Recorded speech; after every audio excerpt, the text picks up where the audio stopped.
What's going on, everybody? Hope you're all having a fantastic day today. Now, ladies and gentlemen, the other day, the Splitgate team came out over on Twitter and dropped some patch notes for us for the brand new update within Splitgate 2, and I gotta be honest with you guys, it is actually decently good. Of course, there's a few tweaks and changes to some weapons, some performance updates, and also some changes to BR, so in today's video, we're going to cover each and every one of them. And also, don't forget, I did go ahead and put some playtime in, so I tested out all these changes, and I'm going to give my opinions on these changes, if they're good, if they're bad, if they need to be further changed, so on and so forth. So, like I said, buckle on in. You guys are in for a treat today. But of course, ladies and gentlemen, before we go and dive deep, if you guys are interested in more content just like this, don't forget to subscribe and hit that bell. I post daily here at 8 in the morning Eastern time. And of course, if you guys are interested in any of my live streams, I stream Monday through Saturday over on Twitch. And actually, this Friday, I will not be streaming, but I will be streaming this Sunday. So it's going to be a little bit of an odd week, but I'll keep reminding you guys just so you know the schedule. But of course, if you guys are interested, got a link to my Twitch channel down in the description of this video. All right, so ladies and gentlemen, let's go ahead and start off with the first changes here, the assault rifles. And for those who are curious, I do have fresh gameplay, for the background footage here, showcasing the assault rifles and how they actually work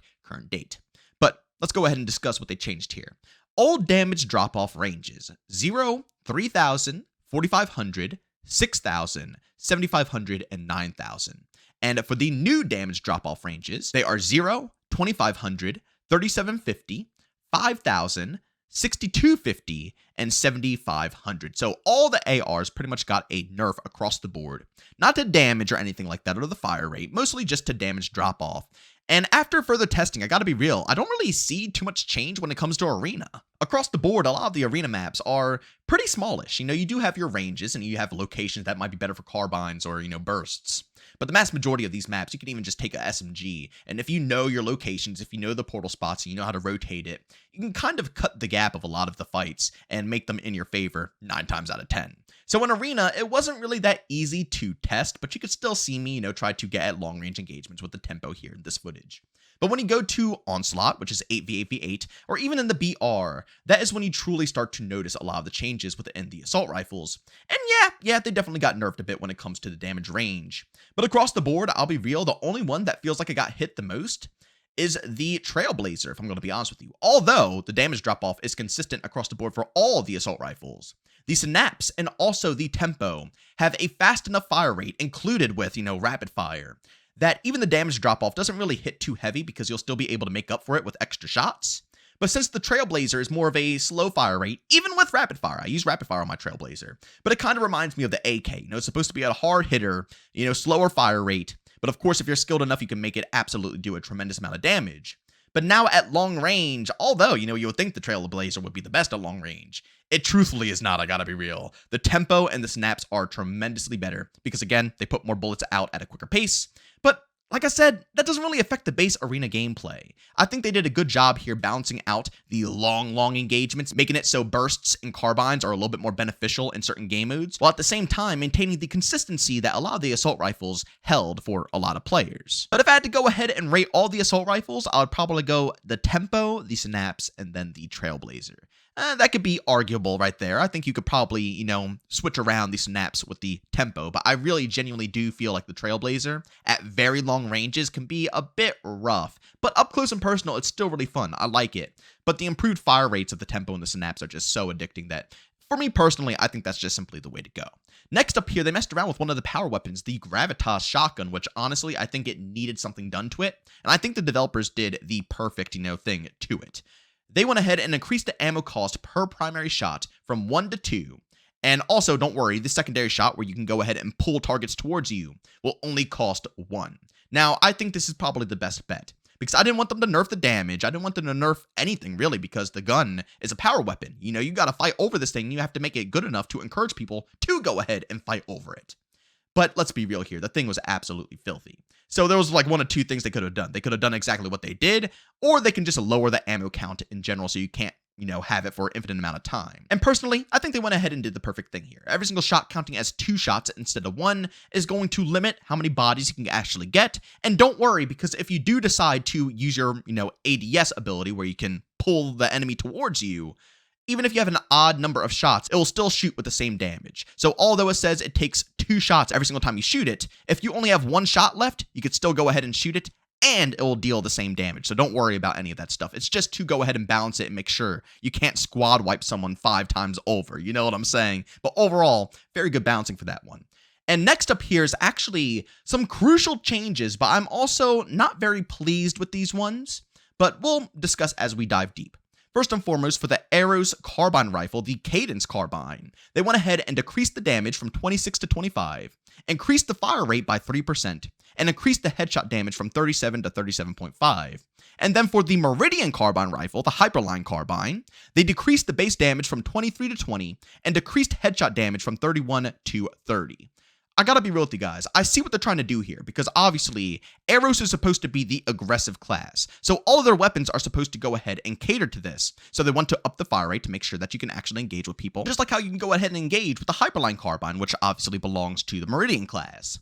The Hyperline is absolutely ridiculous, and again, the fire rate allows you to take it close, medium, and long range, and I'll be real, the nerf to the Hyperline is decent enough. I was worried that was going to absolutely kill it, but it didn't. I just hope they don't nerf it anymore because, again, it's my go-to all-around carbine rifle. But it's just strange because although they buffed up the Cadence, which, again, is the Arrows carbine rifle, it just doesn't feel like it's quite there yet. It just feels like it's the awkward in-between, and they're trying to bring it up to the Hyperline levels while also nerfing the Hyperline to kind of even them out, but it just can't get there. I'll be real. It just, as I stated, it feels like the awkward in-between weapon. Whereas the Hyperline is the best for, running and gunning, getting up in people's faces. And then obviously, I believe it's the Warden, right? The Carbine rifle for this brass faction is amazing for medium to long range with the consistent 3-shot capability that it has. The Cadence just doesn't really, please either or, in my opinion, The Hyperline will always be faster and more convenient all around than the Cadence.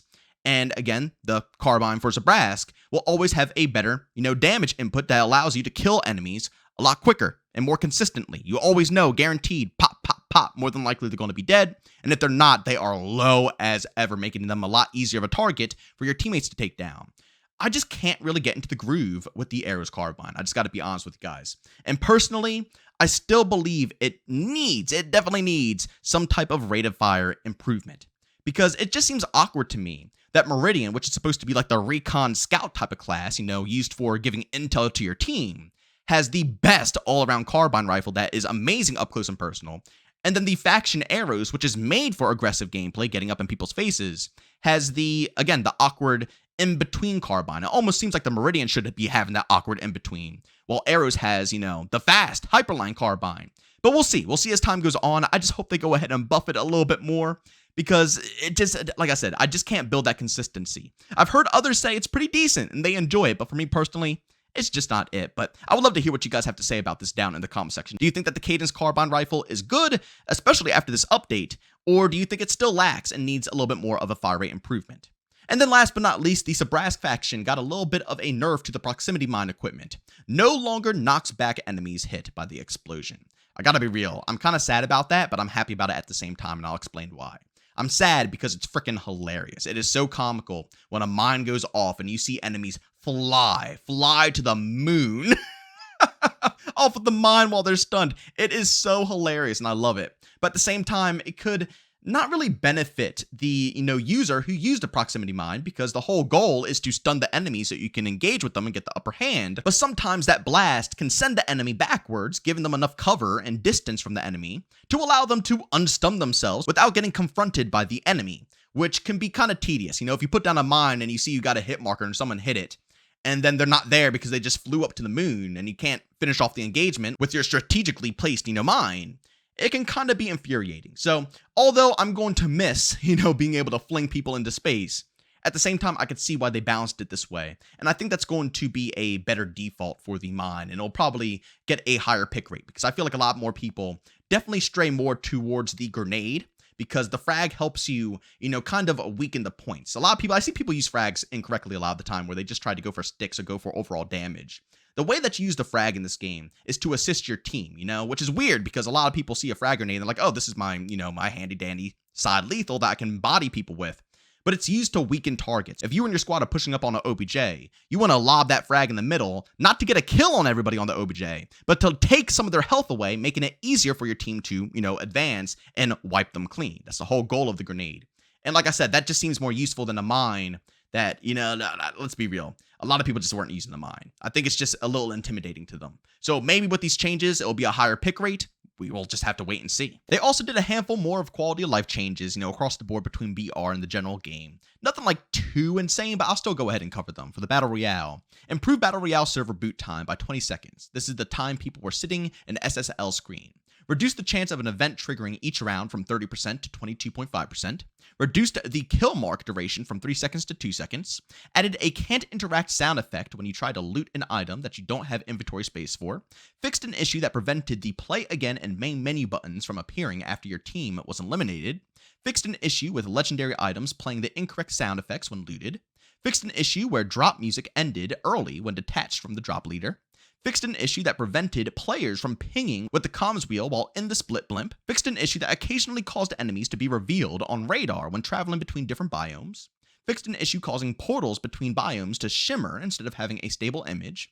And fixed a visual bug that made the death indicator of teammates appear to fall through the world if they spawned far away from your current position. Honestly, decent quality of life changes. The only thing that really mattered to me is the performance changes. That and also the timer. It only takes like 30 seconds now instead of like the minute and a half that you had to sit there once you got into a Battle Royale match to ready it up. So once you find a game, 20, 30 seconds, you're right on into it finally. And also, the performance of the BR is way better than day one. A lot of people didn't really cut it any slack because, it did have a lot of problems, but like I always say, we got to remember, they didn't test this out publicly. They tested out 44 and Onslaught a ton within the alpha and the beta, and they kept the BR behind closed doors to keep it a surprise. So they never got to test it publicly before it launched, and you already know what happened. It had a decent amount of problems, but they fixed them very quickly if you ask me personally. And then, of course, other bug fixes. This is for the general game here. Changed the aim assist to go on cooldown whenever a mouse input is detected. Fixed a bug that caused performance issues for players with a large number of in-game friends. Thank God, because that was one of my biggest issues. Fixed a visual bug with nanoswarm skins that caused graphical artifacts during the pregame. Fixed a bug that prevented equipped nanoswarm skin upgrades for the Helios pistol. Fixed UI and portal wall visual bugs in-game modes which have portals disabled. And fixed an issue with advanced options getting stuck when leaving a custom match. But overall, ladies and gentlemen, I gotta be honest with you guys, this update was really, really solid.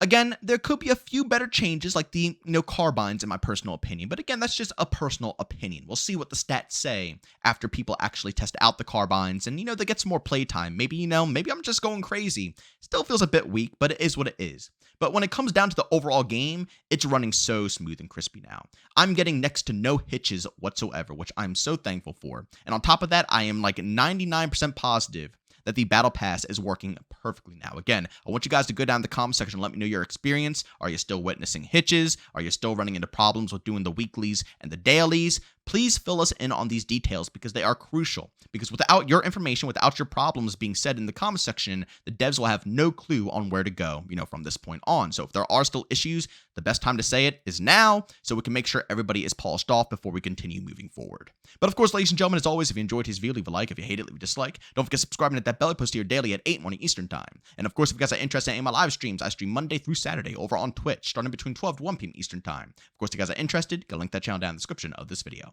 As always, thank you for tuning in, and I'll see you on the next one. Peace out.